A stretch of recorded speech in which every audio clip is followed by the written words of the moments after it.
qui sera donc aujourd'hui consacré à la question de comment mettre en place la comptabilité environnementale dans l'entreprise agricole. Avant de donner la parole à Bertrand Valliorgue pour présenter nos intervenants, je vous rappelle que vous avez deux manières d'interagir avec les intervenants et animateurs.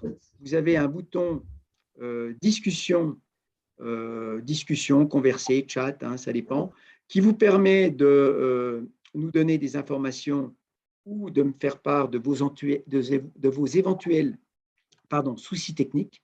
Et vous avez un autre bouton qu'on vous conseille vivement d'utiliser, qui est le bouton questions et réponses, qui vous permet de poser toutes vos questions au fil des interventions et les intervenants vous répondront en direct à la fin des interventions. Donc, bon webinaire à tous. Bertrand, c'est à vous. Merci Philippe de me passer la…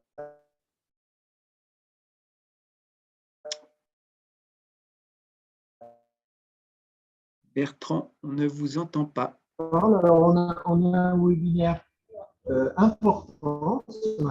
Vous n'entendez pas, Philippe? Coupez votre caméra, Bertrand. Donc, on va avoir ce matin trois interventions. Une première intervention de Dorothée Broïs qui va nous faire un panorama des mouvements autour de la comptabilité environnementale et des initiatives. On aura ensuite Cyprien Ionescu du WWF qui va nous faire part d'une expérimentation en cours dans cette structure. Et puis, nous aurons Yulia Altukova de l'Université de Reims qui nous expliquera, d'un point de vue universitaire, qui discutera les éléments mis en avant par nos deux intervenants. Je ne garde pas la parole plus longtemps. Je vous passe désormais la main. Dorothée, c'est vous qui commencez. Eh bien, merci et bonjour à tous. Je vais partager mon écran en n'ayant peut-être pas véritablement la possibilité de le mettre en plein écran. Est-ce que ça convient ou est-ce que vous souhaitez faire autrement? Alors, moi, je ne vois qu'une partie de votre écran, Dorothée. Alors, ça ne marche pas. Faut que je me mette comme ça, mais je ne comprends pas comment je dois faire. Là, c'est bon. Ah. Voilà. Là, c'est bon? Oui, allez-y, Dorothée. Voilà, c'est bien? Ouais, là, c'est bon. C'est parfait. Alors, écoutez, effectivement, le sujet est assez complexe et je vais essayer d'être la plus concise possible. Il se fait que nous sommes arrivés sur ces sujets de comptabilité écologique à Tech for Life, que je dirige depuis donc 3 ans, à partir de la bioéconomie. La question était comment est-ce que, en passant d'une économie qui est à base pétrole aujourd'hui, nous allons passer vers une économie basée sur des bioressources, comment nous allons être capables de garantir le maintien de la productivité des écosystèmes. Et donc, partant de là, Tech for Life a réalisé, je l'ai indiqué ici dans cette première slide, donc Tech for Life qui est orienté vers la mise en cohérence du business avec le vivant, donc comment faire des activités éco-compatibles. Nous avons pris la mesure de l'importance d'une comptabilité augmentée, c'est-à-dire une comptabilité qui ne peut pas en rester à simplement s'occuper du capital financier et ne prévoir que l'amortissement du capital financier. Dès lors que nous allons à l'avenir passer à une économie biosourcée, on va dire, une bioéconomie. Et donc, pour travailler sur ce sujet, nous avons fait un certain nombre de forums et nous avons voulu mettre ce sujet dans l'espace public avec un tribunal fictif que nous avons organisé en septembre 2019, auquel Cyprien a participé, qui accusait Jacques Richard d'un certain nombre de griefs dans une perspective de pédagogie sur quelles pourraient être ces comptabilités environnementales capables de sauver le vivant. Ça s'est passé au barreau de Paris, un très grand succès du point de vue des acteurs présents et notamment des acteurs RSE des entreprises. Et c'est à partir de cet espace-là que nous avons créé l'Alliance Compta Régénération comme une communauté apprenante multi-acteurs avec 7 collèges qui comporte donc une douzaine de membres aujourd'hui, une douzaine d'entreprises adhérentes, entreprises financières, entreprises non financières, des cabinets de conseil, des acteurs académiques et des acteurs publics et ONG. Qu'est-ce que nous faisons? Alors, on ne s'attarde pas sur cette slide, c'est pour dire la diversité du sujet que nous essayons de prendre à bras-le-corps, puisque nous nous plaçons à l'interface entre les mondes. Nous n'avons pas voulu considérer la comptabilité uniquement comme une approche de calcul. La comptabilité, c'est 4 fonctions. C'est déterminer ce qui va avoir de l'importance, que prendre en compte, de quoi nous sommes comptables, c'est-à-dire de quoi nous sommes redevables, nos responsabilités, de quoi et à qui nous devons rendre compte, donc dans l'espace collectif, qu'est-ce que ça veut dire de donner une image fidèle de ce que nous faisons pour qu'on atteste de la viabilité de notre organisation. Et puis enfin, tout à la fin, le comment compter arrive pour, qui est la démarche dont on parle le plus souvent, mais il faut bien voir que tout ça s'organise avec des représentations, et des représentations qui ne sont pas du tout anodines et pas du tout, je dirais, neutres. La comptabilité est donc un engagement à la considération. Qu'est-ce qui va être important? Et dans le moment qui nous occupe aujourd'hui, il est évident que quand on commence à s'intéresser à l'extra-financier, quand on s'intéresse à la responsabilité sociale des entreprises, quand on s'intéresse au maintien des biens communs, et ça intéresse l'agriculture, de savoir l'état des sols, l'état de l'eau, le puits de carbone, etc., quelle est la contribution, eh bien, ça veut dire que la comptabilité ne peut pas rester telle qu'elle est aujourd'hui. Elle doit pouvoir prendre en charge ce que les parties prenantes, ce à quoi les parties prenantes font attention. Et donc, ça donne un certain nombre vous voyez, la notion comptable, un cahier d'exigence d'une comptabilité éco-compatible macro-fonction, et puis des expérimentations. Je vais passer à la slide suivante qui est centrée sur la cartographie des enjeux, acteurs et controverses que nous avons publiés donc, par les travaux de l'Alliance qui se réunit 6 fois dans l'année avec 6 sessions par an. Nous avons publié cette cartographie qui permet de caractériser un certain nombre de défis que j'ai mentionnés dans la slide précédente avec la roue des défis, prouver la viabilité et pas seulement la solvabilité des organisations, partager la responsabilité, co-construire la légitimité, la question de l'importance des financiers et de la confiance dans les éléments de confiance pour investir, et puis le dernier niveau qui est, enfin le premier niveau, j'ai oublié, excusez-moi, tout est basé sur renseigner les limites. Ça va être le point clé d'ailleurs, c'est le point de l'information. Ces 5 défis posent une question qui nous semble extrêmement importante. Quelle transformation concrète apportons-nous au système d'information dont nous avons la charge pour garantir à nos décisions un alignement aux trajectoires compatibles avec les limites planétaires? Voilà ce qui fait cause commune avec la comptabilité si on veut véritablement en faire un outil de transition. Dans cette cartographie que vous pouvez charger en ligne, je mettrai les liens, eh bien, il y a un glossaire qui pose les éléments de controverse sur la performance. La performance ne peut plus être seulement financière, elle est écologique, elle est aussi sociale. Le sujet de la fair value, évidemment, est posé versus coût historique. Le sujet des externalités, qui est un gros mot qu'il faut remplacer par l'impact, puisque l'externalité laisse penser qu'il y aurait quelque chose d'extérieur à notre système Terre. Et puis, évidemment, matérialité simple, double, quantité de sujets qui posent des problèmes géostratégiques extrêmement difficiles et durs. On pourra reparler de la nomination d'Emmanuel Faber à la tête de l'ISSB qui pose un certain nombre de problèmes. Nous avons valorisé cette cartographie avec des webinaires, mais effectivement, je vais très vite. L'ACR, cette alliance, c'est un organe de veille qui permet de présenter, je vais le faire tout à l'heure, donc dans la foulée, un certain nombre de rapports auxquels nous avons participer, contribuer dans la présentation. Et puis, nous participons au groupe de recherche sur les philosophies comptables des Bernardins, qui est coordonné par la chaire comptabilité écologique d'AgroParisTech.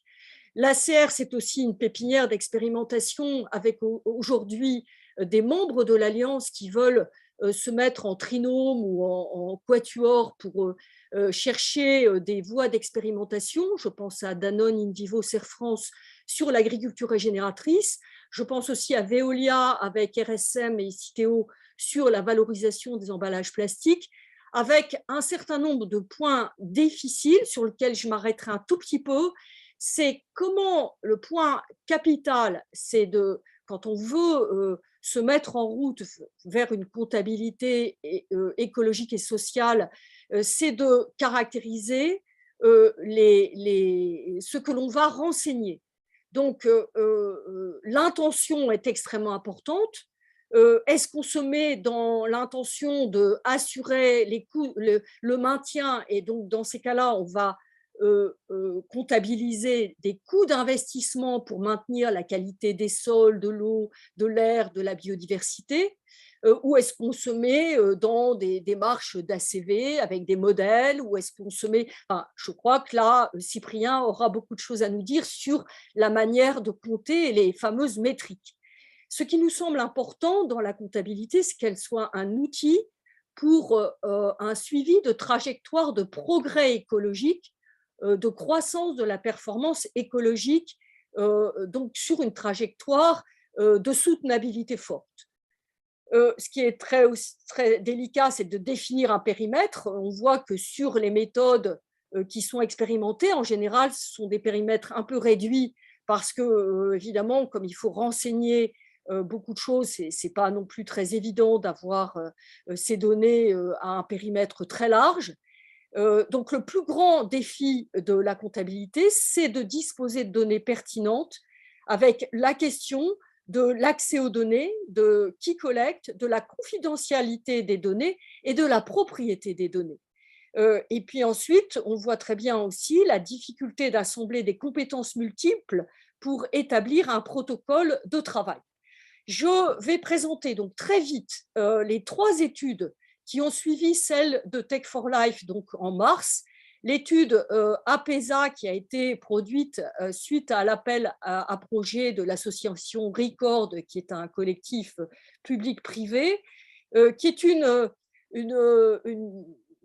mise à plat des méthodes et outils de prise en compte des externalités environnementales et sociales dans les modèles d'affaires soutenables. Présentation faite le 15 octobre par Louis Dupuis. Et donc, je pourrais mettre à disposition ce PowerPoint parce qu'il est un peu touffu, mais en tout cas, ce qu'on peut retenir, c'est qu'il a présenté 5 méthodes. Vous verrez que les autres démarches ont repris certaines de ces méthodes. L'ABCV de Stéphane Trébu, qui est à Bordeaux, basé sur les analyses de cycle de vie et les affichages environnementaux. La méthode SEMA, qui est produite par la chaire Positive Business de Paris-Nanterre, la méthode LIFT produite par Audencia, donc Delphine Gibassier, Hades Logique de Christine Chavigny, et la comptabilité universelle de Pauline de Saint-Front. Ces comptabilités n'ont pas grand-chose à voir d'une certaine manière parce qu'elles partent d'une manière de regarder les choses différentes.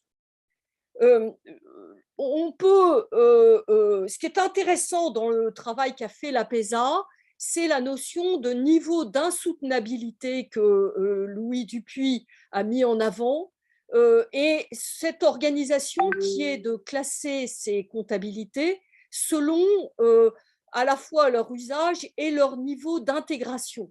Il y a des comptabilités d'empreinte, des comptabilités multicritères en séparant le financier et l'extra-financier, les comptabilités multicritères sans séparation, puis les comptabilités intégrées dont fait partie la méthode CARE dont va vous parler certainement Cyprien.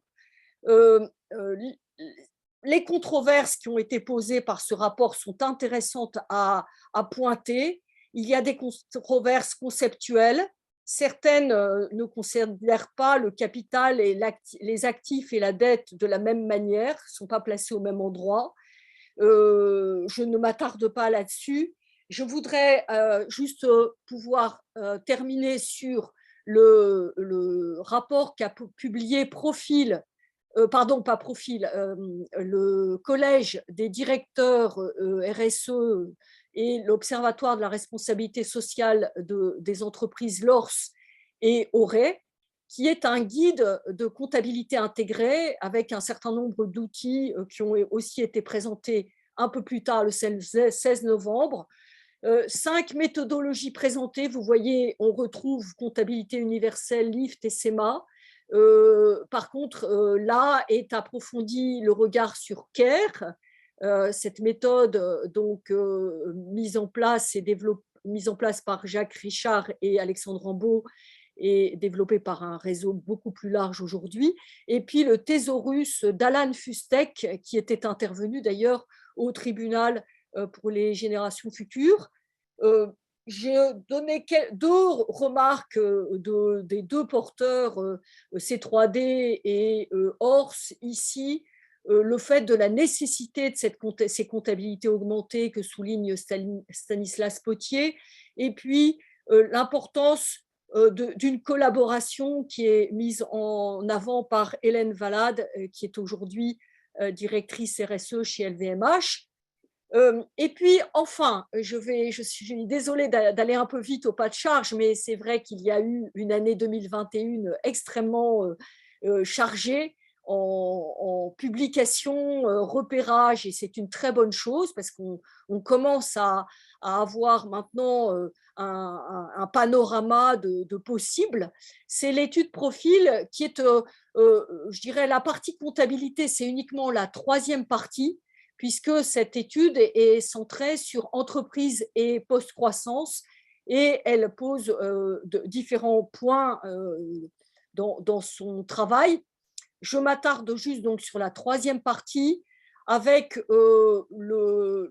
l'organisation en 3 familles d'outils de comptabilité qui sont basés là aussi sur les niveaux d'intégration de la comptabilité, enfin de l'extra-financier en fait. Et donc, ce rapport a l'avantage de présenter des retours d'expérience et des avis d'acteurs qui ont fait des expériences, donc Areco, Exileo du côté, je crois, CARE, Decidim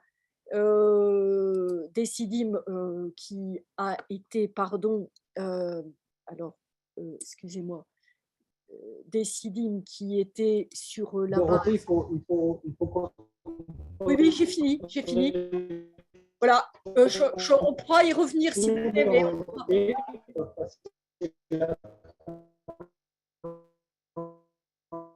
Je termine avec juste l'expérience EOSTA parce que c'est une expérimentation sur l'alimentation sur lequel on pourra revenir. Mais voilà, j'ai terminé. Je répète ici dans cette dernière slide ce que j'ai déjà dit, c'est l'importance de la dimension informationnelle qui structure en fait derrière la comptabilité. Je vous remercie beaucoup.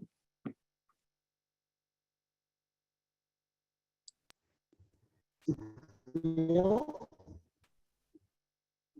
suis désolé. Alors, Bertrand, j'ai compris que vous vouliez me passer la parole, mais on vous entend vraiment très mal. Je pense que vous avez un problème de bande passante. Et du coup, je vous propose d'enchaîner parce que voilà, j'ai peur que sinon on comprenne vraiment pas ce que vous dites. Merci pour l'invitation et bonjour à tous. Donc, je suis Cyprien Ionescu, je suis responsable capitaine naturel au sein du WWF France. Je remercie aussi Dorothée pour son intervention très intéressante, un très bon panorama des questions de comptabilité environnementale et de comptabilité multicapitaux. Voilà, des initiatives très, très intéressantes. Je vais essayer pour ma part de me focaliser sur un aspect plus opérationnel pour essayer de rendre compte de la manière, sans mauvais jeu de mots, de la manière dont on traite le sujet au WWF et de la manière dont on cherche à avancer avec à la fois les acteurs économiques et puis également les pouvoirs publics. Je pourrais moins parler de ce volet-là parce qu'il a fallu faire des choix aujourd'hui. Mais voilà, sur ces questions de comptabilité multicapitaux et de soutenabilité, parce qu'on s'intéresse, si on s'intéresse à la comptabilité multicapitaux au WWF France, c'est dans une optique avant tout de soutenabilité. On lie intimement les deux sujets et on ne s'intéresse pas à la comptabilité environnementale en soi, ou on ne s'intéresse pas à n'importe quel modèle, mais on la lie à la question, selon nous, fondamentale, qui est celle de la durabilité du système économique. Parce que contrairement à ce qu'on pense, la comptabilité, en particulier la comptabilité financière, et ça a été un peu dit par Dorothée, n'est pas neutre, n'est pas un système neutre, ce n'est pas un système mécanique, ce n'est pas un processus dont les règles découlent naturellement ou qui sont simplement issues du bon sens. C'est le fruit de décisions mûrement réfléchies, toujours de négociations entre les acteurs. Et dans l'histoire qu'on a pu retracer de la comptabilité et des règles, des normes comptables, un travail qui a été fait par un pionnier, Jacques Richard, que Dorothée a cité également, qui a vraiment, et Alexandre Rambaud d'ailleurs, hein, qui a vraiment exploré ces questions d'évolution des normes comptables. Et on voit qu'elles ont beaucoup évolué dans le temps, dans l'histoire. Et on sait également qu'elles ont évolué dans le sens des acteurs qui ont dominé l'histoire au fur et à mesure du temps. Et à l'heure actuelle, par exemple, les normes comptables internationales sont largement dominées par les questions boursières en fait, et dominées par les marchés financiers. Donc voilà, on est convaincu, en tout cas, grâce à des travaux pionniers que j'ai cités, qu'il convient à l'heure actuelle de changer la comptabilité dans une optique de soutenabilité. Et en fait, ça représente la comptabilité dans cette optique de soutenabilité, représente le processus le plus critique, selon nous, le levier le plus efficace pour avancer dans une réelle transformation de l'économie. Alors, quand on parle de soutenabilité, c'est important de mentionner le fait qu'on ne s'intéresse pas à n'importe quelle forme de soutenabilité et qu'on se focalise, dans le cadre de nos travaux, sur ce qu'on appelle la soutenabilité forte, c'est-à-dire l'idée, pour le dire très rapidement, d'intégrer l'économie dans la nature. Et pour le dire de manière un peu plus élaborée et un peu plus claire, l'idée, c'est de transformer l'activité économique de manière à ce qu'elle soit compatible avec le fonctionnement, avec la viabilité des écosystèmes. C'est-à-dire prendre en compte réellement ce dont les écosystèmes, ce dont la nature a besoin pour réellement fonctionner et fournir. En tout cas, avoir un état qui soit compatible avec la vie humaine, notamment avec la vie, et puis la vie de manière plus générale. Pour aller encore plus loin dans l'opérationnalité de cette question de soutenabilité forte, un des points cruciaux, c'est la question du respect des seuils écologiques. Les seuils écologiques, c'est des points de basculement au sein d'écosystèmes ou même au sein du système Terre, hein, au sein de la biosphère en tant que telle. On peut citer par exemple un concept dont vous avez certainement entendu parler, la question des limites planétaires sont justement des seuils écologiques au niveau planétaire à respecter pour maintenir le fonctionnement viable du système. Mais on peut également identifier des seuils écologiques à des échelles beaucoup plus réduites, à l'échelle des écosystèmes en tant que tels, à l'échelle de bassins versants, à l'échelle de zones littorales, à l'échelle de massifs forestiers, à l'échelle d'écosystèmes aquatiques également. Voilà pour ces questions en tout cas de nos objectifs, on va dire, un peu plus stratégiques et presque philosophiques hein, par rapport au changement de comptabilité lié donc à la soutenabilité forte. Ce dont on s'est très rapidement rendu compte, c'est que mettre en application le principe de soutenabilité forte revenait à répondre à un double défi, un double challenge. La question, c'est quelles sont les limites environnementales qui doivent se poser à l'économie, quels sont les seuils écologiques, par exemple, les plus pertinents si on revient à cette notion-là. Donc, une question plus d'ordre, on va dire, environnemental, écologique, et puis une question d'ordre plutôt politique, organisationnel, économique, voire comptable. Quels sont les leviers, quels leviers institutionnels doit-on travailler, sur lesquels s'appuyer pour conserver ce capital naturel, pour préserver ces seuils écologiques. Donc, on s'est intéressé notamment aux approches volontaires, dont il sera question aujourd'hui, à la législation, à l'évolution réglementaire, notamment des questions de reporting extra-financier, et puis évidemment les questions de comptabilité. Et pour donc avancer dans cette mise en application et pour traiter ces deux grands sujets, on a besoin, on s'est très rapidement aussi rendu compte qu'on avait besoin d'un outillage adapté, d'où notre travail depuis maintenant plusieurs années sur la question des outils dédiés aux questions de capital naturel, qui a donné lieu à la publication d'un guide en 2019 qu'on a actualisé en 2021, à l'été 2021. Je vais vous mettre le lien vers ce guide dans le chat. Vous pourrez l'avoir. C'est un outil, je vais passer rapidement pour me concentrer sur les problématiques qui nous intéressent, parce que c'est un outil qui brasse un guide qui brasse les instruments capital naturel, vraiment, peut-être pas dans leur exhaustivité, mais voilà, un grand nombre d'outils, 24 outils qui ont été passés au crible, répartis en différentes catégories et analysés selon différents critères. Voilà, donc il se constitue comme ça, avec une présentation de la méthodologie à chaque fois pour chaque outil, et puis ses forces et faiblesses, les ressources. Et c'est un travail, donc, surtout là, dans l'optique de ma présentation, qui nous a permis d'identifier les méthodologies et les instruments dirigés vers les questions de soutenabilité forte. C'est surtout ça qu'on en a retenu. Après, c'est un ouvrage qui est, je pense, utile pour d'autres aspects et pour d'autres acteurs. Mais nous, ce qu'on en a retiré, c'est essentiellement cette identification des outils capital naturel qui sont présentés dans le tableau.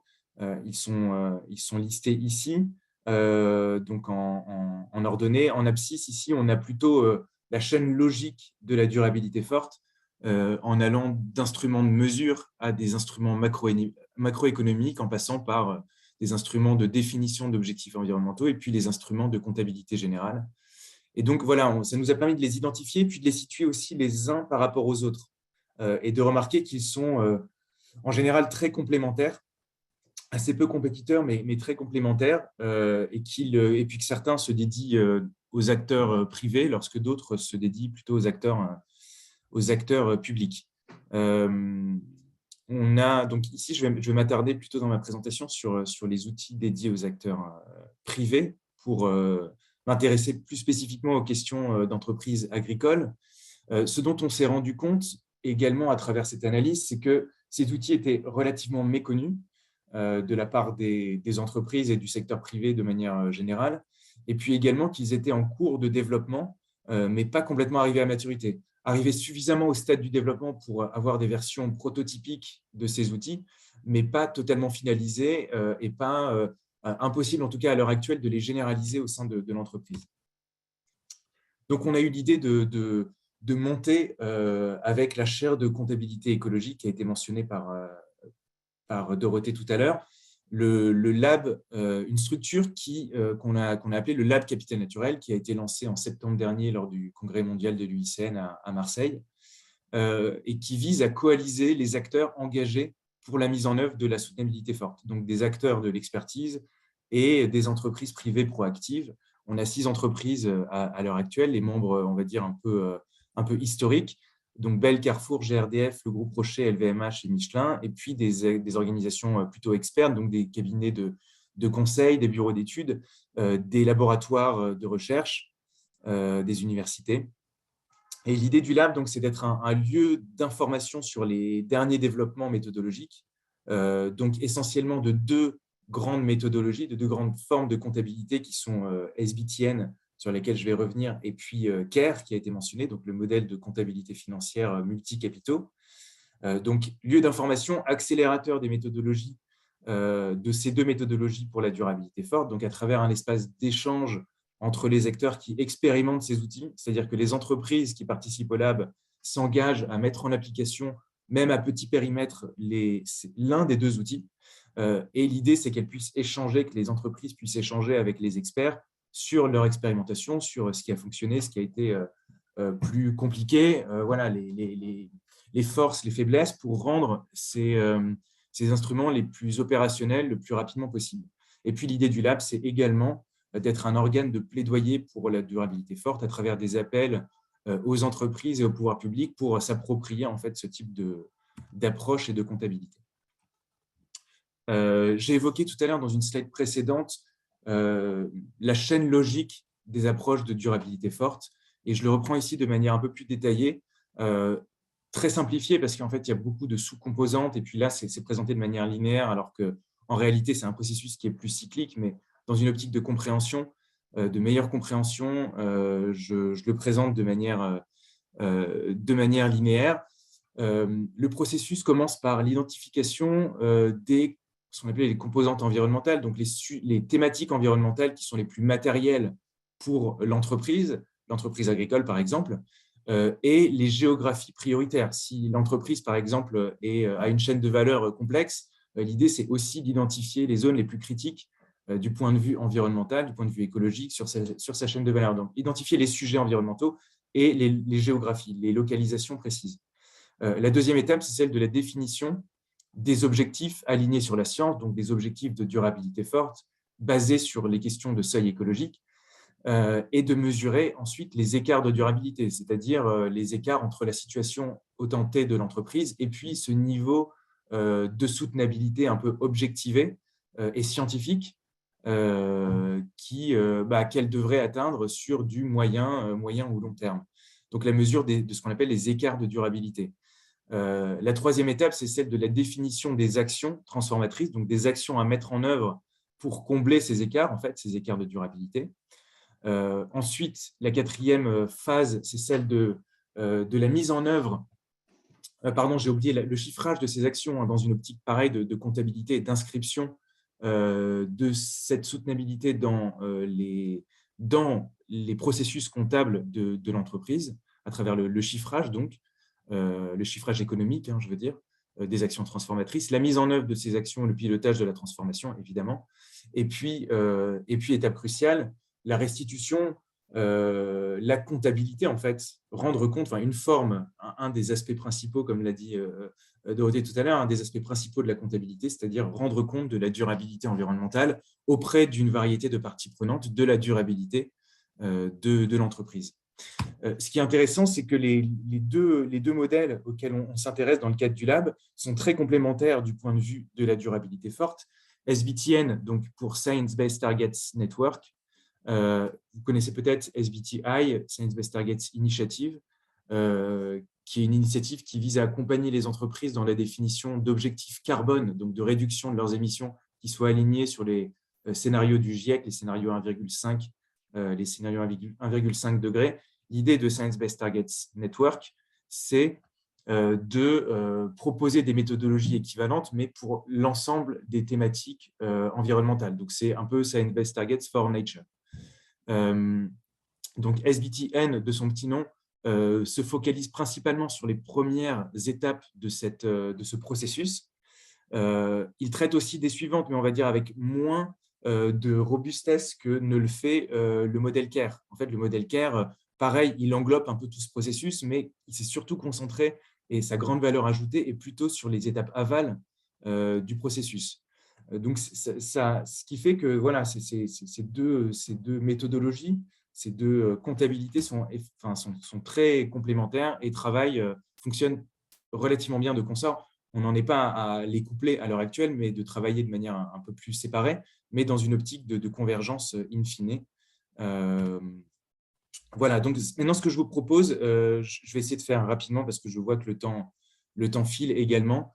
Je vais me laisser quelques minutes pour présenter un petit peu ce qu'on retrouve dans ces différentes étapes du processus et la manière dont les deux modèles proposent eh bien, de mettre en œuvre voilà, progressivement ces questions de durabilité forte. Donc, sur la phase 1, l'identification des composantes environnementales matérielles et les géographies prioritaires, eh bien, SBTN propose de faire ça à travers une approche par étapes. Donc, je ne vais pas rentrer dans les sous-étapes, mais vous aurez les slides et vous aurez surtout le lien vers cette publication qui explique très clairement en fait, les différentes étapes. C'est les étapes 1 et 2 de SBTN qui passent en gros d'une analyse du secteur, une analyse de la matérialité du secteur jusqu'à la priorisation des zones géographiques et des zones de la chaîne de valeur à travers la mobilisation d'outils très spécifiques comme Anchor, le Water Risk Filter, le GBS par exemple, et puis des données de reporting de l'entreprise ou des données d'ACV. Voilà, et donc le résultat de cette phase, c'est une liste d'enjeux environnementaux critiques et une liste de localisation géographique prioritaire. L'étape 2, c'est une étape absolument fondamentale, c'est la définition des objectifs qui soient alignés sur la science, donc des objectifs pour l'entreprise qui garantissent en fait la viabilité des écosystèmes avec lesquels elle est en interaction. Et évidemment, ensuite, la mesure des écarts de durabilité. Et pour ça, SBTN propose donc sa phase 3, qui est actuellement en cours de développement et pour laquelle, au WWF, on propose une première approche à travers une publication qui va sortir la semaine prochaine et qui sera présentée dans le cadre d'un webinaire. Je pourrais vous faire passer aussi l'invitation à ce webinaire qui aura lieu jeudi prochain.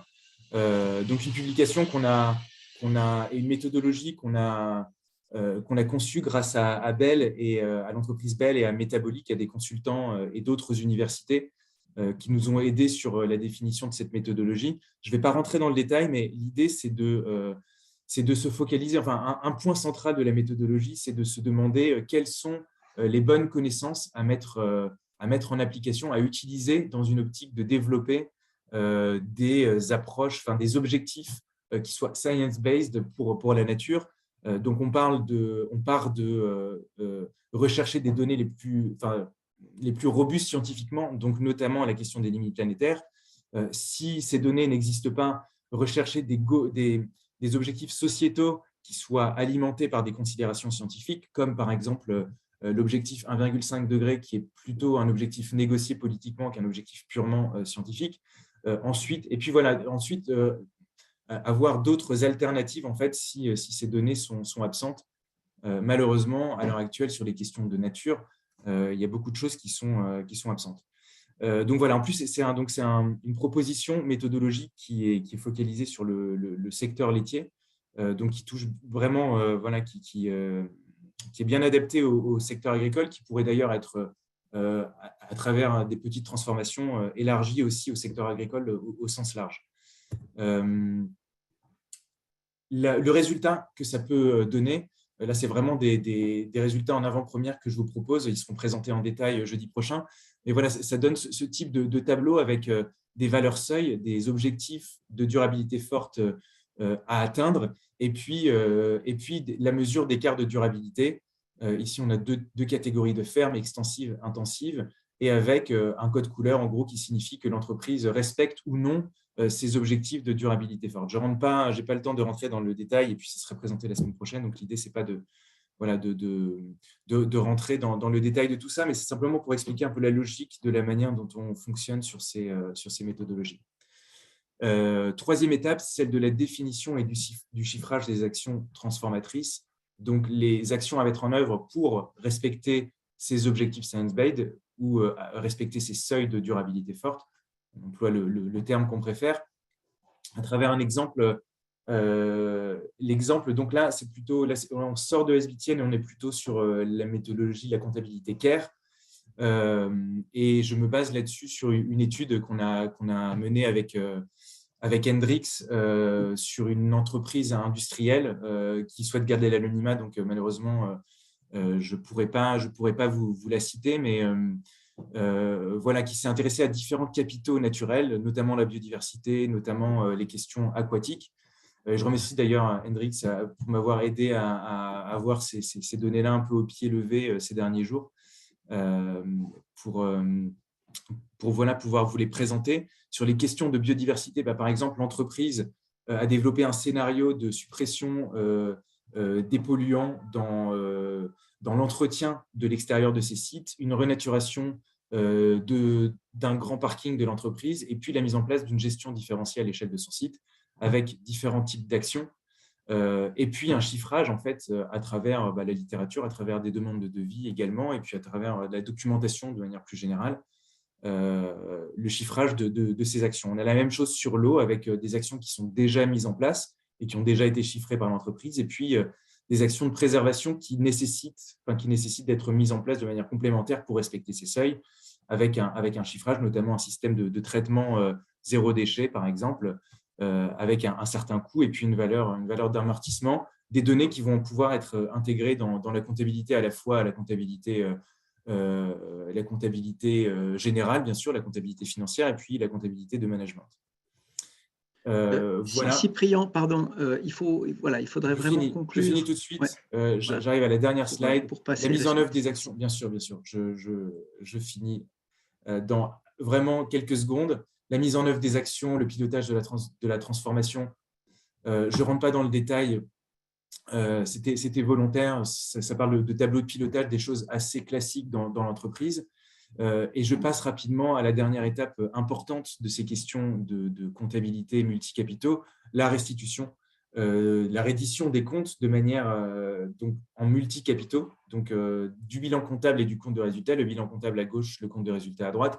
Ils ont été neutralisés pour des questions de confidentialité des données. Mais l'idée, voilà, c'est de rajouter dans le bilan et dans le compte de résultat des enjeux naturels, des capitaux naturels et des capitaux humains d'ailleurs. Potentiellement, là, ici, dans cet exemple, on n'a traité que les capitaux naturels. Et l'idée, c'est d'inscrire le capital naturel au passif. Le capital naturel représentant en fait la dette de l'entreprise à l'égard de la nature. Une dette écologique en réalité que l'entreprise, une dette écologique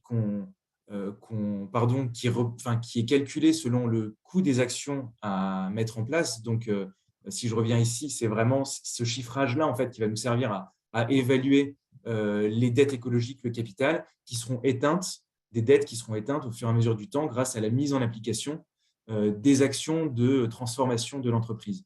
Donc, l'idée, c'est vraiment de neutraliser cette dette. Et c'est la même logique sur les questions de compte de résultat. Voilà, c'est un peu la fin de la présentation. Malheureusement, voilà, je suis obligé de rester un peu à la surface des choses sans pouvoir rentrer dans les détails, mais peut-être que Julia pourra d'ailleurs revenir sur un certain nombre de choses parce que je sais que c'est son domaine de prédilection. Donc, voilà, merci pour votre écoute et puis désolé si j'ai pris un peu plus de temps que prévu. Merci beaucoup, Cyprien. Donc, nous allons donner la parole à Julia Altukova de l'Université de Reims. Peut-être quelques remarques, quelques éléments de discussion, Julia, avant peut-être en 5 minutes, si c'est possible, avant de passer la parole à la salle pour quelques questions. Voilà, merci. Merci beaucoup, Philippe. Bonjour à toutes et à tous. Je suis très heureuse de participer à ce cycle de webinaire et très heureuse de vous retrouver tous ici. Merci beaucoup pour vos interventions passionnantes et très, très riches en informations, Dorothée et Cyprien. En effet, donc on voit qu'il existe tout un foisonnement d'approches à la comptabilité socio-environnementale ou extra-financière, comme l'appellent certains. Et Dorothée l'a bien souligné qu'il existe beaucoup de controverses qui ne sont des débats qui ne sont pas encore résolus, notamment comme Dorothée a bien noté, sur tout ce qui tourne autour de la définition déjà de ce qui est capital à préserver et ce que c'est le capital comptablement, ce que c'est l'actif, ce que c'est une dette. Et donc, il est important justement de trouver de bons critères pour s'y retrouver dans ce foisonnement, pour choisir les approches qui conviennent aux objectifs poursuivis par les acteurs. Et donc, ce qu'on a vu justement sur l'exemple de WWF et qu'on l'a bien noté, Cyprien, donc on peut, par exemple, prendre comme point de départ l'approche de soutenabilité forte qui permet déjà de se positionner et de choisir les objectifs qu'on veut poursuivre. Et je crois que Dorothée a parlé donc, de la cartographie donc effectuée par Alliance Quota Régénération, n'est-ce pas? Il y a eu également le rapport de C3D Aureors et je voudrais aussi ajouter un autre document, je le mettrai tout à l'heure en ligne, qui est un livre blanc de DFCG, donc l'Association des directeurs financiers et contrôleurs de gestion, qui a également travaillé sur ce sujet et essayé justement d'apporter un peu plus de clarté sur le choix des critères et le choix des méthodes de comptabilité socio-environnementale. Et j'ai donc juste une question. Je régis à vos deux présentations, Dorothée et Cyprien. Et d'ailleurs, Cyprien, justement, a évoqué cette question dans une de ses diapos. Alors, à votre avis, qu'est-ce qu'il faudrait faire pour justement déclencher cette mise en œuvre massive de la comptabilité socio-environnementale, notamment dans le monde agricole? On peut commencer, Cyprien, si vous voulez, et puis ensuite Dorothée. Il pourrait y avoir beaucoup de leviers, hein. Le levier sur lequel nous, on travaille le plus à l'heure actuelle, c'est le changement de la réglementation. Donc, ça serait passer par le haut, en fait, donc à travers une logique un peu contraignante, en fait, pour imposer au monde agricole, ou en tout cas l'accompagner, voilà, dans une logique de durabilité forte, progressive. C'est donc une manière de voir les choses. Après, le problème, c'est que les normes comptables mettent énormément de temps à évoluer. Donc, on travaille aussi à l'évolution d'un cadre qui est beaucoup plus souple et qui pourrait évoluer de manière, on va dire, à plus court terme, qui est celui du reporting extra-financier. Le faire évoluer dans une optique de convergence entre informations financières et extra-financières. Ça a été le projet qu'on a appelé de déclaration de performance intégrée et qui vise donc pour les grandes entreprises à ce qu'elles produisent non seulement des informations sur leurs données environnementales et sociales, mais qu'elles couplent ça également avec des données financières, c'est-à-dire les dépenses qu'elles ont occasionnées sur ces différents sujets et les pousser également, les inciter à se doter d'objectifs qui soient les plus alignés sur les connaissances scientifiques. Et puis on croit beaucoup aussi au ruissellement à travers la chaîne de valeur, c'est-à-dire que plus les entreprises, on va dire en bout de chaîne, s'impliqueront sur ces questions-là, et plus leur chaîne de valeur, donc jusqu'à la production des matières premières, seront incitées à mettre en place le même type d'approche. Donc à travers une perspective plus volontaire, quoi, et donc un changement in fine des comportements des consommateurs, par exemple. Très bien, merci. Peut-être Dorothée, une réponse peut-être aussi courte parce qu'on a pas mal de questions qui arrivent, donc votre point de vue sur la généralisation. Votre micro, s'il vous plaît. Je vais prolonger ce que vient de dire Cyprien sur la chaîne de valeur. Je pense que le monde agricole, il a vraiment besoin de valeurs, de reconnaissance de valeurs supplémentaires. Et je parle de reconnaissance, hein, c'est un point très important. Et donc, il y a une notion de pacte social et donc de travail sur les territoires, d'une reconnaissance sur des valeurs de qualité de l'eau, de qualité des sols, etc. Il y a des amorces de quelque chose qui me semble très favorable. Ce sont les acheteurs de matières premières qui peuvent instaurait des accords pour des pratiques nouvelles agricoles régénératrices ou en tout cas agroécologiques qui permettent donc d'acheter plus cher et donc d'enclencher dans un effet d'incitation une pratique vertueuse d'une trajectoire de changement comme le fait, je dirais, la vision pour une agriculture du vivant, PADV, ou d'autres acteurs, hein, ils sont très nombreux. Sol de Bretagne a toute une activité très, très forte.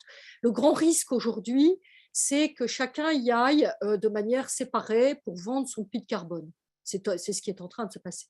Et c'est ça le problème. Et donc, il est très, très important que les acteurs territoriaux s'emparent de cette valeur collective partagée, que sont les biens communs, pour je dirais, abonder les contrats publics-privés qui peuvent être amorcés par Danone, par différents acteurs, acheteurs de matières premières, coopératives, hein, évidemment, pour que la comptabilité puisse venir là en forme d'incitation et peut-être dans une comptabilité qui sera davantage analytique, en tout cas une comptabilité prospective, ce qui est très particulier parce que la comptabilité est souvent tournée vers l'état des lieux. Mais si on veut faire une comptabilité dynamique, il faut se calquer sur des scénarios d'avenir, il me semble. Pardon, voilà. On va pouvoir juste... peut-être passer à des questions de la salle. Alors, je profite juste pour dire qu'il faudrait que vous mettiez plutôt vos questions dans la rubrique Q et R, hein, questions-réponses, et réserver au chat simplement des commentaires ou des liens vers certains sites. D'ailleurs, dans le chat, vous trouverez des liens vers par exemple, fourni par Yulia sur le livre blanc du DFCG en partenariat avec l'Ordre des experts comptables, mais on trouve aussi d'autres liens qui ont été donnés par, je crois, par Dorothée et par Cyprien. Donc, voilà. Pour les questions, je vais vous demander de donner des réponses assez courtes là, sur des questions qui sont posées par un certain nombre d'intervenants, d'auditeurs, sur finalement comment je mets ça en œuvre. Est-ce que dans le RICA, je vais trouver la dimension comptable écologique dans l'approche? Est-ce que cette comptabilité environnementale, elle peut être aussi une ressource dans les fermes, par exemple en facilitant la création de niches fiscales sur le financement de l'agroécologie? Enfin, comment d'une part, je peux mettre en place cette comptabilité et est-ce qu'il y a des incitations possibles fiscales pour peut-être aller vers cette comptabilité parce qu'il faudra financer de l'agroécologie et mesurer nos impacts environnementaux? Vos remarques, vos réponses. Sur cette question de la fiscalité, c'était justement pour ça que je voulais rajouter un point sur… Ça rejoint la question de Yulia également. Hein. La question de la fiscalité, elle est selon moi fondamentale parce que j'ai parlé d'approches contraignantes, mais ces approches contraignantes, on est évidemment d'accord pour dire qu'elles ne peuvent se faire que dans une logique de fiscalité adaptée. Et c'est tout l'intérêt d'ailleurs de la comptabilité. Enfin, c'est l'un des grands avantages de la comptabilité multicapitaux, dans une logique de levier de transition écologique, c'est qu'elle permet en fait d'identifier les coûts en fait les coûts de la transition écologique. Elle permet de les isoler dans des champs de la comptabilité très spécifiques. Elle permet de les identifier et de les isoler pour ensuite pouvoir que les entreprises, par exemple, puissent bénéficier d'abattements fiscaux sur la base de ces coûts de transition écologique. Donc, ça veut dire flécher efficacement les aides pour la transition écologique. Ça ne pourra se faire, selon nous, qu'à travers justement ce type de comptabilité. Voilà. Et Dorothée, est-ce que ça appelle une réponse? Sinon, je donne d'autres. Je peux poser une autre question un peu dans la même veine. Une question là, de Nicolas qui nous dit l'ensemble de ces méthodes exposées sont davantage de l'ordre du prototypage ou sont-elles réellement mises en œuvre dans les entreprises? Ça renvoie aussi à la question indirecte que je posais sur dans le RICA. Bon, à ma connaissance, il n'y a pas de comptabilité environnementale dans le RICA, ça viendra peut-être un jour, mais voilà.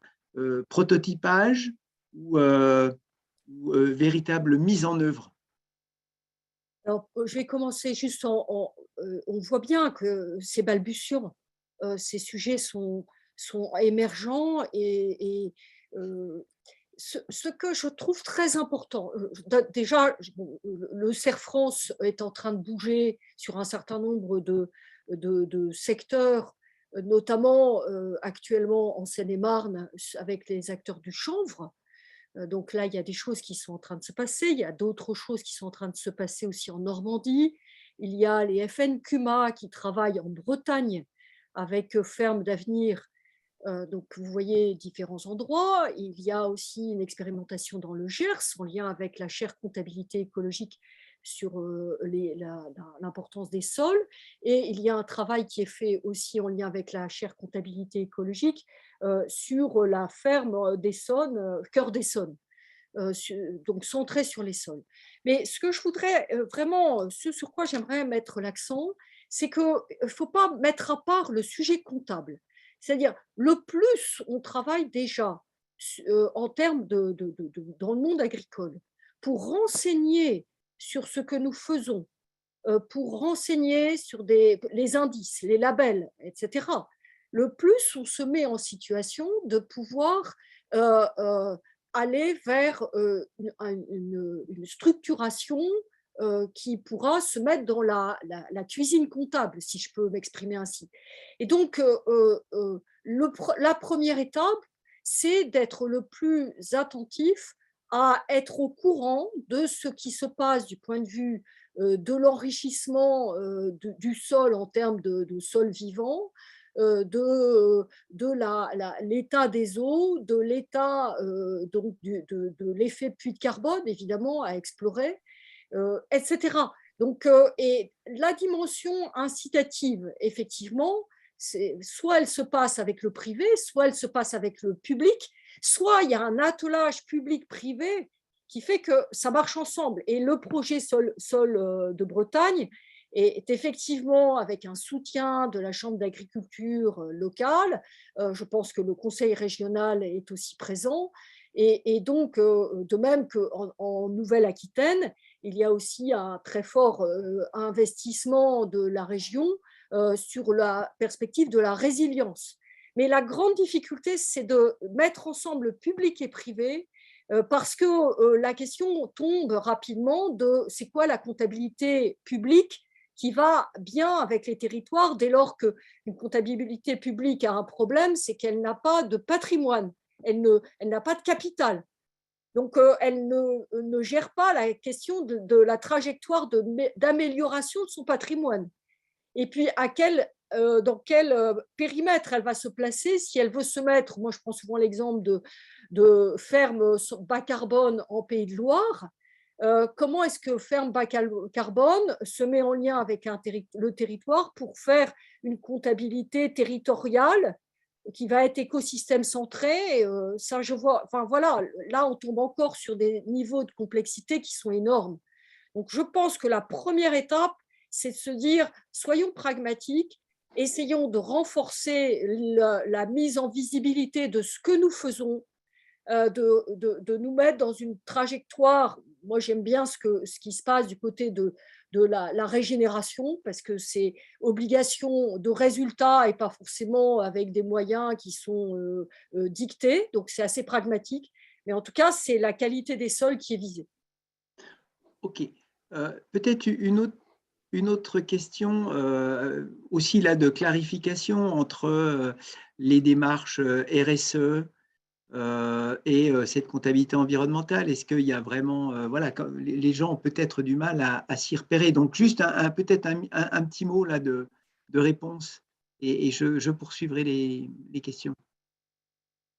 Je peux me lancer pour commencer et n'hésitez pas à compléter, Yulia, Dorothée. La grande différence, alors, comme le disait d'ailleurs très justement Dorothée, pour fonctionner, la comptabilité multicapitaux, elle a besoin de données structurées.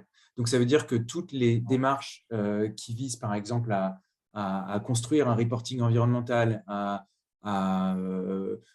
constituer un bilan carbone chaque année, à acquérir de la donnée sur sa chaîne de valeur. Toutes les initiatives, on va dire, qui sont devenues un peu traditionnelles maintenant dans les entreprises, ou en tout cas dans les grandes entreprises, les PME, dans le monde agricole aussi, hein, pour une bonne partie d'entre elles, seront très utiles et sont même indispensables à la constitution d'une comptabilité multicapitaux. La grande différence entre les approches, on va dire, classiques de la RSE et les comptabilités multicapitaux en durabilité forte, c'est que les approches de RSE, en général, dans la grande majorité des cas, se contentent d'une amélioration environnementale très imprécise. L'idée, c'est l'amélioration continue, c'est de se fixer des objectifs d'amélioration par rapport à ses concurrents, par rapport à ses perspectives de croissance, mais il n'y a aucune objectivation de la durabilité. C'est vraiment chercher à s'améliorer de manière très subjective. Les questions de durabilité forte replacent en fait l'entreprise dans le fonctionnement de la biosphère, donc dans la science, et donc lui propose de se fixer des objectifs qui soient objectivés et d'une durabilité beaucoup plus objective et ancrée dans les questions scientifiques. Ok. Dorothée, ou sinon je passe à d'autres questions. Oui, Yulia, oui, je voudrais aussi ajouter un petit mot à propos de ce que viennent de dire Dorothée et Cyprien. Donc effectivement, au niveau des démarches RSE, notamment dans l'exemple le plus courant, c'est le rapport intégré, Integrated Reporting. Donc on a une approche aussi basée plus sur la création de valeur économique, financière, notamment donc la valeur telle qu'on entend, qu'on crée pour les actionnaires, pour ensuite payer des dividendes. Alors qu'avec les approches de comptabilité environnementale, avec la philosophie de soutenabilité forte, là, on cherche vraiment à s'inscrire dans on peut dire, dans les contraintes de la biosphère. Et donc, on revisite cette notion de performance, de création de valeur compte tenu de la préservation des ressources naturelles, des ressources humaines. Et je voudrais aussi ajouter un petit mot, donc je parlais tout à l'heure du livre blanc de DFCG. Il y a aussi un autre travail en ce moment qui est en cours au sein du think tank Agridé, qui a un groupe de travail comptabilité environnementale et entreprises agricoles. Et donc, il prépare en ce moment une note justement qui va être basée sur les réflexions de ce groupe de travail. ok.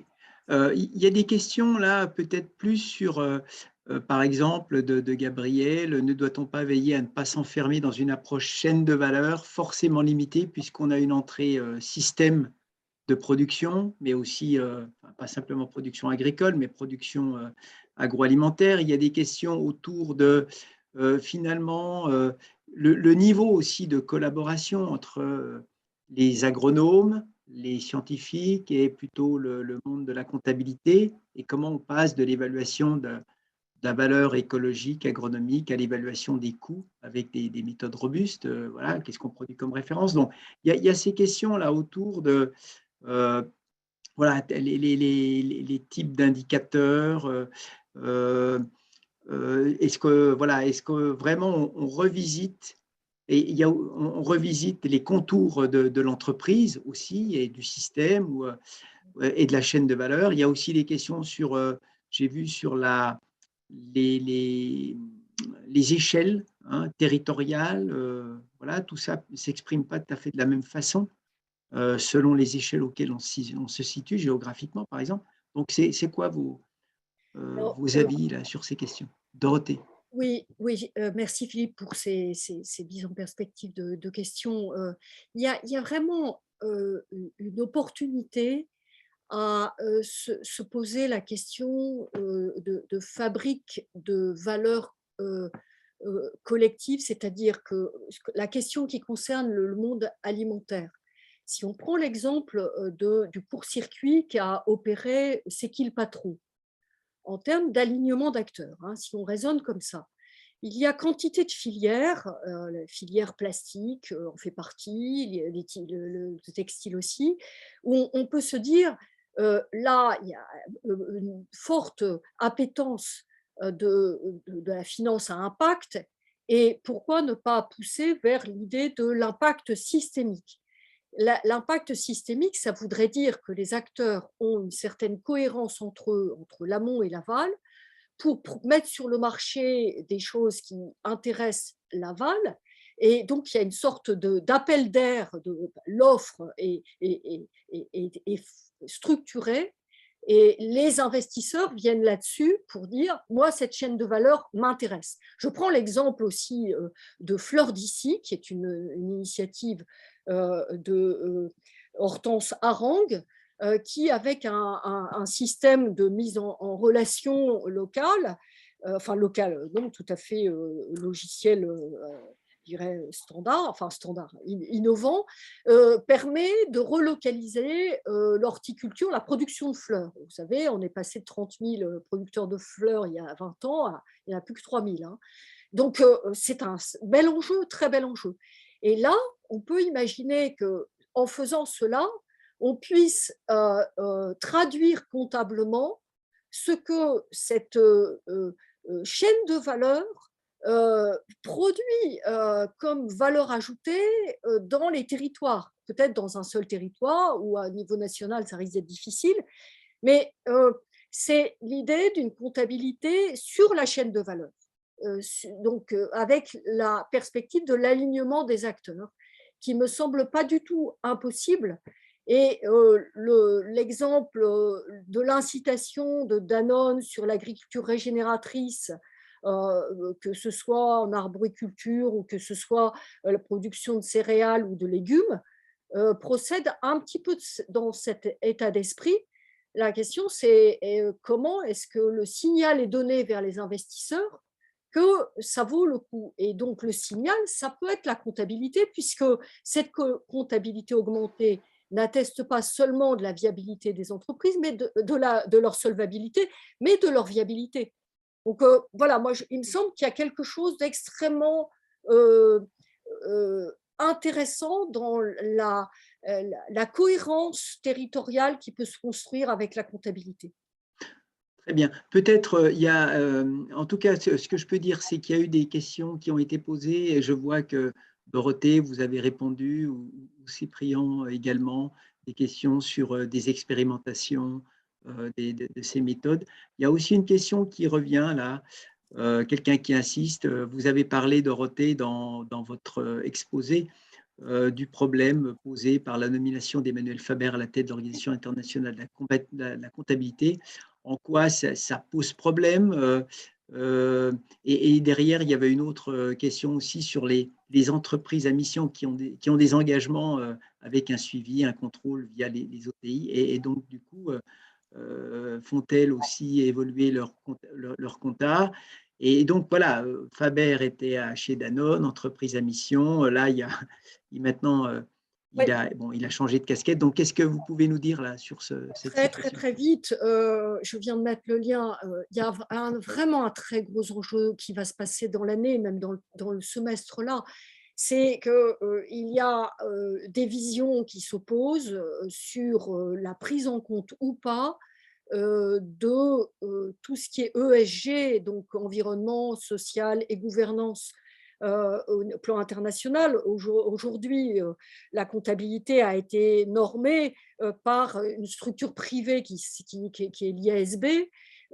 L'ISSB a été annoncé lors du dernier sommet de Glasgow, et donc à sa tête, Emmanuel Faber va être aux commandes de cette question de faire valoir ou pas la double matérialité dans l'espace anglo-saxon. C'est pas rien du tout, et c'est quand même beaucoup plus challengeant, si je puis dire, que d'être à la tête de Danone. Donc, pour certains acteurs, ça apparaît comme quelque chose d'absolument impossible, parce qu'il y a véritablement de l'incompatibilité. C'est ce que dit Alexandre Rambaud. Nous avons accueilli Maxime Maton dans la dernière session de l'Alliance pour venir nous parler de l'initiative qu'il a lancée, doublemateriality.org, qui est extrêmement intéressant, qui est basé sur le fait qu'il a observé que fin 2020, dans l'interrogatoire qu'a posé l'IASB au monde entier sur faut-il ou pas une double matérialité, 60% des gens ont répondu oui. Donc il y a un enjeu, je dirais presque démocratique, de faire valoir cette double matérialité qui est la condition d'une comptabilité augmentée. Sinon, on reste complètement collé à un système qui est aveugle et qui détruit la productivité de la nature. Merci, merci beaucoup. Peut-être, moi, ce que je vois aussi là dans les réactions, c'est peut-être l'opérationnalité aussi de cette comptabilité et en quoi ça peut être des outils de pilotage de l'exploitation. Derrière, c'est qui va contrôler tout ça. Enfin, ça revient toujours un peu à cette question de la mise en œuvre, mais voilà, est-ce que vraiment cette compta, elle va pouvoir être adoptée facilement par le secteur agricole, les exploitations et voilà, le monde du conseil. Quel est votre avis là-dessus?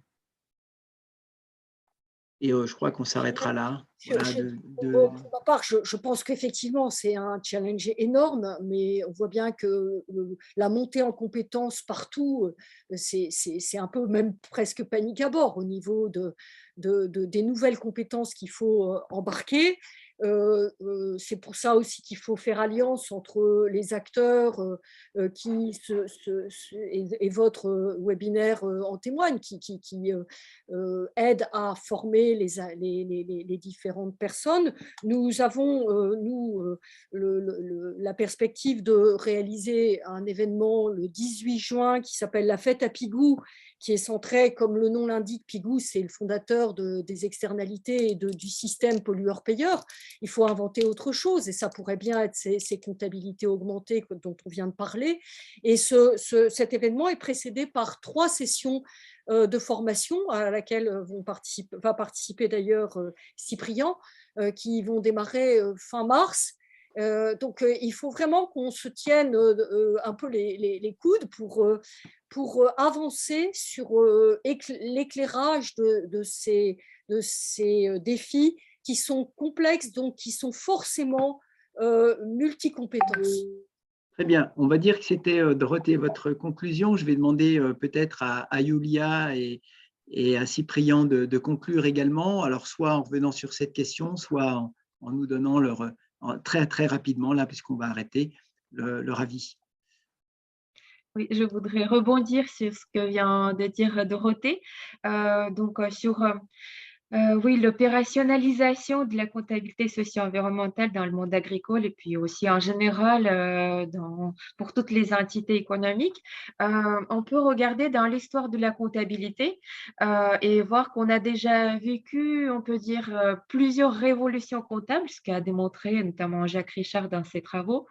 Et justement, donc, il y a un peu plus de 50 ans, on ne faisait que commencer de parler des comptes consolidés, de consolidation dans la comptabilité. Et puis aujourd'hui, c'est devenu oui, le quotidien des grands groupes multinationaux de mettre en place ces mécanismes de consolidation, de même pour d'autres techniques comptables, d'autres mécanismes de type amortissement qui n'a cessé d'évoluer au fil du temps en reflétant les différents objectifs et les différents intérêts poursuivis par des acteurs dominants. Et à propos de ça, donc on peut citer notamment les travaux de Yannick Lemarchand, qui a fait un travail remarquable, de grande envergure, justement, sur l'histoire de ce mécanisme-là et qui nous permet d'apprendre beaucoup de choses sur l'histoire et notamment de la comptabilité agricole. Très bien. Merci beaucoup. Cyprien, peut-être pour terminer. Oui, en 2 mots, j'aimerais bien revenir sur cette question de est-ce qu'on en est au stade du prototypage? Enfin, voilà, quelle est la perspective, quelle est la dynamique actuelle et qu'est-ce qu'on peut espérer dans les prochaines années? Au niveau des applications volontaires de ce type de démarche, on est clairement en train de passer des phases d'expérimentation qui ont lieu depuis maintenant 5 ans, voire un petit peu plus, à une réelle mise en œuvre sur le long terme dans une optique de transformation, que ce soit à l'échelle de microstructures comme des petites fermes ou à l'échelle même d'acteurs industriels qui commencent à utiliser maintenant CARE en routine. C'est très récent, mais c'est la dynamique et c'est ce qu'on peut espérer au niveau des applications volontaires, au niveau plutôt de la réforme réglementaire et des normes comptables. On a aussi des avancées extrêmement intéressantes ces dernières années. On a eu évidemment le rapport Nota-Sénar qui concernait les entreprises à mission, qui préconisait, qu'il y avait tout un chapitre, qui avait 13 propositions, dont une entière était focalisée sur ces questions de transformation de la comptabilité. Le rapport Rocher récemment, qui revient pareil sur les questions de loi Pacte, réinsiste sur ces questions-là. Donc, tout le champ des entreprises à mission pourrait très bien être une première phase d'expérimentation à un niveau, on va dire, plus réglementaire, plus législatif. Et puis, beaucoup plus récemment, je voulais vous citer, on a vu passer ça la semaine dernière dans la dernière stratégie nationale pour la biodiversité, un objectif très concret et assez ambitieux lié à ces questions de comptabilité, l'objectif 14.4, qui s'intitule « Déployer progressivement la comptabilité écologique », donc pour les pouvoirs publics, hein, entre parenthèses, avec cette phrase qui est inscrite dans cet objectif: « Dès que possible et avant 2030, la France proposera au niveau international une révision de la norme comptable pour intégrer la comptabilité écologique et le capital naturel dans les comptabilités publiques et privées. » Ça reste une déclaration d'intention, mais c'est la première fois que la France, à l'heure actuelle, prend ce type d'engagement dans un document officiel. Donc, c'est pareil, assez encourageant. Donc, une dynamique, je pense, très positive. Très bien, merci beaucoup. Donc, je vous rappelle, merci vraiment pour vos interventions. Il y a eu beaucoup de questions. Vous pourrez donc retrouver la semaine prochaine donc, le 4e webinaire.